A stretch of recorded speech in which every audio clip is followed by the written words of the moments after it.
안녕하십니까. 박훈탁TV 2019년 12월 17일 이슈 진단 87회 방송입니다. 오늘도 KBS, MBC, SBS와 종편방송이 보도하지 않는 중요하고 새로운 소식 전달해 드리도록 하겠습니다. 오늘 방송은 미국과 유엔이 인류 공동의 적인 중국 공산당을 해체하고 중국을 신탁 통치해야 한다는 내용입니다.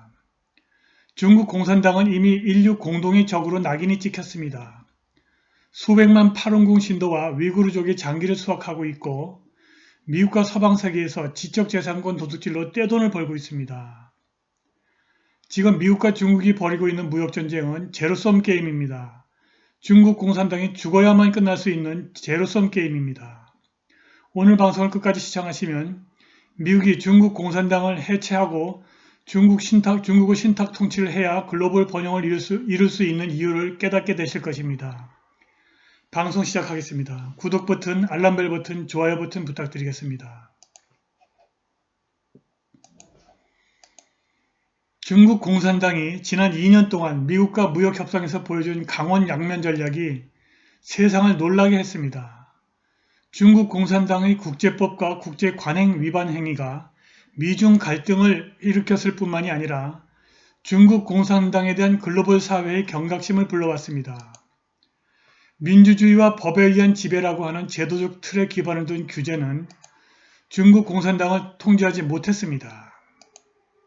그런데 최근에 무역협상의 1단계 국면이 타결되었습니다. 미중 무역협상의 1단계 국면이 타결되었으나 국제사회는 이것의 실효성을 믿지 않는 것 같습니다. 중국이 미국 농산물 구매를 비롯한 약속을 지키지 않으면 1단계 타결이 무산될 것이고 그럴 가능성이 매우 높기 때문입니다. 국제사회가 중국 공산당을 신뢰하지 않습니다. 무역협상 과정에서 중국 공산당이 보여준 변덕과 거짓이 국제사회에 깊은 인상을 남겼습니다. 중국이 일련의 변덕과 약속 파기 이후 마침내 1단계 국면에 합의를 하게 된 것은 무엇보다도 중국 경제가 계속 추락해서 마침내 붕괴하기 시작했고 만일 미국에 수출을 하지 못하면 수년 안에 실제로 붕괴할 수 있기 때문입니다. 관심 있으신 분들은 12월 중국 붕괴 시작, 초대형 국영기업체 부도, 국영기업체 도미노, 이슈 진단 82회 방송 시청하시기 바랍니다. 그리고 중국 공산당이 트럼프 대통령이 재선 가능성이 높기 때문에 트럼프와 맞서는 정책이 현명하지 않다고 판단한 것입니다. 그래서 일단 미국의 농산물 수입을 비롯한 미국이 요구하는 조건을 들어준 것입니다. 그러나 중국 공산당이 국제법과 국제관행을 지키고 미국과 무역협상을 최종 타결할 것이라는 전망은 사실상 불가능한 것입니다. 지난 20년 동안 중국이 세계무역기구를 핫바지로 만들었습니다. 중국은 20년 전 세계무역기구에 가입할 때 한 약속을 지금까지 지키지 않고 있습니다. 바로 그것이 미중 무역 갈등의 근본적인 원인입니다. 트럼프 행정부의 경제자문위원 케빈 헤셋이 BBC 방송과 인터뷰에서 중국이 세계무역기구 회원국으로서 의무를 다하지 않고 있다고 말했습니다. 세계무역기구의 규제가 너무 약합니다. 분규를 해결하는 절차가 너무 길고 느리게 진행될 뿐만이 아니라 규제를 어기고 약간의 벌금을 무는 것이 훨씬 더 이익인 경우가 아주 많습니다. 중국이 세계무역기구의 이러한 약점을 이용해왔고 가입 조건으로 약속한 국내 시장 개방과 자유시장 도입을 하지 않고 있다고 헤셋이 말했습니다. 중국 공산당이 이러한 약속을 지키지 않는 이유를 이제 국제사회가 깨닫기 시작했습니다. 중국 공산당은 세계무역기구를 이용해서 돈을 벌면서 공산체제의 중앙계획경제를 유지하려고 합니다. 중국 공산당이 세계무역기구와 국제사회를 속이고 있는 것입니다. 중국의 주룽지 전 총리는 공산당 내부회의에서 중국이 세계무역기구 가입을 위해 약속한 개혁을 무시할 수 있다고 발언했습니다. 실제로 지난 20년 동안 중국 공산당은 그렇게 행동했고 국제규칙을 완전히 무시했습니다. 세계무역기구 규칙은 민주주의 국가들이 만든 신사협정이고 그들은 이 협정을 잘 지켰기 때문에 세계무역기구를 만들 때에는 협정 위반에 대해 강력한 제재와 벌금을 열거하지를 않았습니다. 중국 공산당이 세계무역기구에 부드러운 제재를 악용하고 있는 것입니다. 그런데 중국이 강력해지자 중국 공산당이 가입의 조건을 약속한 개혁을 거부하고 오히려 글로벌 거버넌스 체제를 중국에게 유리한 방향으로 바꾸려고 적극적으로 움직이고 있습니다. 중국 공산당은 세계무역기구 규칙을 착취하는 중국의 기회를 보호하고 국제 규칙을 중국에게 유리한 방향으로 수정하려고 합니다. 소위 주도에 대한 적극적인 참여, Active Participation in Leading은 중국 공산당의 사악한 의도의 적극적인 표현에 지나지 않습니다. 중국의 지적재산권 침해를 해결할 방법이 사실상 없습니다. 중국은 30년 전부터 8개의 지적재산권 보호에 관한 국제협약에 차례로 가입했으나 이들을 전적으로 무시하고 전혀 지키지 않고 있습니다. 미국의 지적재산권 절도위원회의 보고서에 따르면 중국의 위조, 해적판, 거래비밀 도둑질로 인한 미국 경제의 피해가 매년 2250억에서 6천억 달러에 달한다고 합니다. 중국이 지적재산권을 탈취하는 방법에는 도둑질 외에도 강요, coercion이라고 하는 것이 있습니다. 이것은 시장을 위한 기술, Market for Technology라고 하는 정책에 의해서 자행되고 있습니다. 이 정책은 중국이 세계무역기구에 가입하기 이전부터 중국 공산정부의 명료한 정책이었습니다. 시장을 위한 기술 정책은 중국 국내 시장에 진출하려는 외국 기업들에게 그들이 보유한 기술의 일부를 중국에게 이전하도록 강요하는 정책입니다. 1984년 3월 22일 중국의 국가경제위원회의 발표로 이러한 정책의 실체가 명료하게 드러났습니다. 중국의 국가경제위원회는 이것이 중국 경제의 기술적 진보를 가속화하는 중요한 정책이라고 강조했습니다. 그리고 1998년 4월 달에 중국 공산당의 중앙위원회와 국가위원회가 시장을 위한 기술 정책의 두 가지 측면을 언급하면서 국내 시장 개방을 확대하겠다고 발표했습니다. 세계무역기구는 외국 자본의 기술 이전 강요를 금하고 있기 때문에 중국 공산당이 시장을 위한 기술 정책을 아주 교묘하게 시행했습니다. 즉, 중앙의 국경정부가 아니라 지방정부들이 계속 외국 자본으로부터 기술을 넘겨받았습니다.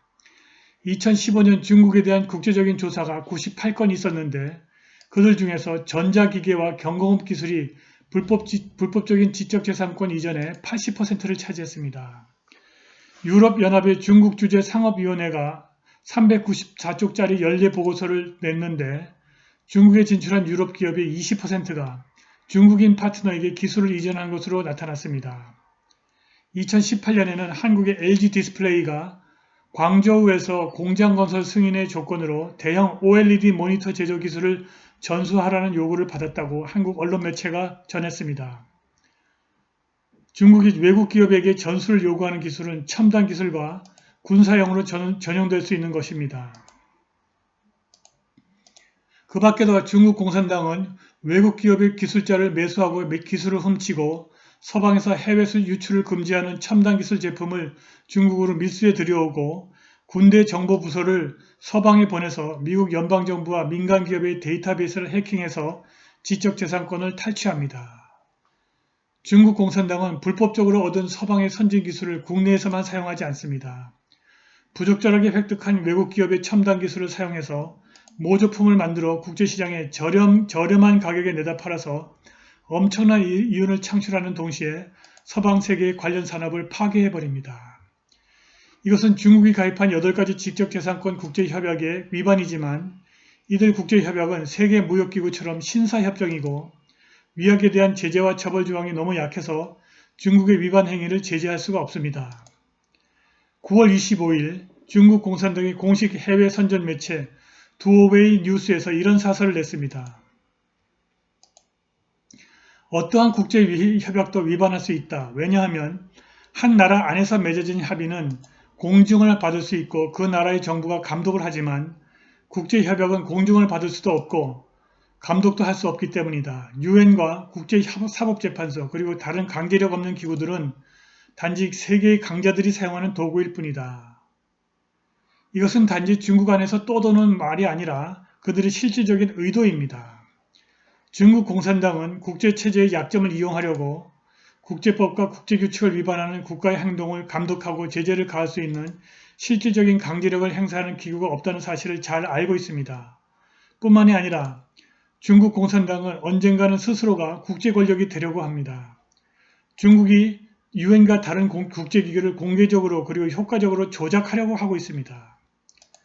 이제 미국과 국제사회가 압도적인 강제력과 군사력을 동원해서 중국을 제압해야 합니다. 왜 오로지 미국만 중국과 싸울까요? 대부분의 선진국은 중국 공산당에게 부드러운 태도를 보이고 있습니다. 불만이 있어도 중국 시장에서 사업의 기회를 잃을 가능성 때문에 감히 중국에게 도발할 수 없습니다. 모든 선진국이 이렇다면 중국 공산당은 원하는 어떤 짓도 할 수 있습니다. 그런데 다행히 작년부터 미국이 WTO 규약을 위반하고 세계 지적재산권 협약을 노골적으로 침해함으로써 어마어마한 경제적 그리고 기술적 혜택을 입으려는 중국 공산당의 시도에 저항하기 시작했습니다. 미국이 중국 공산당의 지적재산권 도둑질의 가장 큰 피해자이기 때문입니다. 미국은 군사력뿐만이 아니라 시장력으로도 중국을 견제할 수 있습니다. 중국 경제가 미국 시장에 크게 의존하고 있기 때문에 미국의 반발이 중국 공산당에 큰 피해를 줄 수 있습니다. 니케이 뉴스에 따르면 미국은 지적재산권 같은 무형자산으로 수익을 창출하는 고도화된 산업구조를 갖고 있습니다. 미국이 보유한 기술 노하우를 의미하는 특허와 브랜드 영향력을 행사하는 상표권 같은 무형자산의 총액이 4.4조 달러에 이르는데 이것은 공장과 장비 같은 유형자산보다 훨씬 더 많습니다. 미국의 무형자산이 미국 기업이 보유한 총자산의 26%를 차지하는데 10년 전에 2배입니다. 글로벌 순이익에서 미국 기업의 순이익의 비중이 10년 전에 25%에서 39%로 치솟았는데 일본은 이 비율이 6.4%이고 중국은 이보다 훨씬 더 작습니다. 미국의 지적재산권이 세계에서 가장 크고 중국 공산당은 호시탐탐 그것을 훔치려고 침을 질질 흘리고 있습니다. 다시 말해서 미국과 중국은 제로섬 게임을 하고 있습니다. 미국과 중국은 절대로 서로에게 도움을 주는 존재가 아니며 어느 한쪽이 죽어야만 끝장이 나는 전쟁을 하고 있는 것입니다. 미국은 어떤 경우에도 중국이 미국의 지적재산권 도둑질을 용납해서 늑대에게 먹이를 주는 일을 하지 않을 것입니다. 그런데 문제는 미중 경제 및 무역 협상에서 미국이 중국의 지적재산권 침해를 제재할 효과적인 수단이 없다는 데 있습니다. 중국 공산당은 미국이 중국 시장에서 벌어지는 지적재산권 침해에 대해 문제를 제기하는 것은 중국의 내정과 주권에 대한 침해라고 주장합니다. 다시 말해서 중국 국내 시장에서 버젓이 자행되는 미국 지적재산권에 대한 침해는 미중 경제 및 무역 협상의 의제가 될 수 없다는 것입니다. 미국의 지적재산권에 대한 도둑질이 미국 사법체계에서는 불법이지만 중국의 국내법 질서에서는 전혀 문제가 되지 않는다는 것입니다. 미국에서는 해적판과 모조품 판매는 상법의 적용을 받고 지적재산권 도둑질은 형법의 제재를 받습니다. 그런데 미국의 사법부가 중국 국내 시장에서 벌어지는 해적판과 모조품 생산 그리고 지적재산권 도둑질을 다룰 수 없습니다. 다시 말해서 미국이 중국의 지적재산권 도둑질을 제재할 방법이 전혀 없다는 것입니다. 미국이 할 수 있는 유일한 제재 방법은 중국 기업이 미국의 지적재산권을 도용해서 만든 불법 제품이 미국 시장에 들어오면 그때 가서 징벌적 관세를 부과하는 것이 전부입니다. 그런데 이것조차도 한계가 있습니다. 중국이 도둑질한 지적재산권으로 제3국에서 생산해서 미국에 우회 수출을 할 수 있기 때문입니다. 신사협정에 불과한 세계무역기구와 일련의 지적재산권 보호협약으로는 중국의 지적재산권 도둑질을 막을 수가 없습니다. 결국 미국과 국제사회가 중국을 군사력으로 제압하고 중국 공산당을 해체하고 유엔의 중국을 신탁 통치해서 글로벌 경제의 번영을 이룰 것입니다. 오늘 방송은 여기까지입니다. 감사합니다.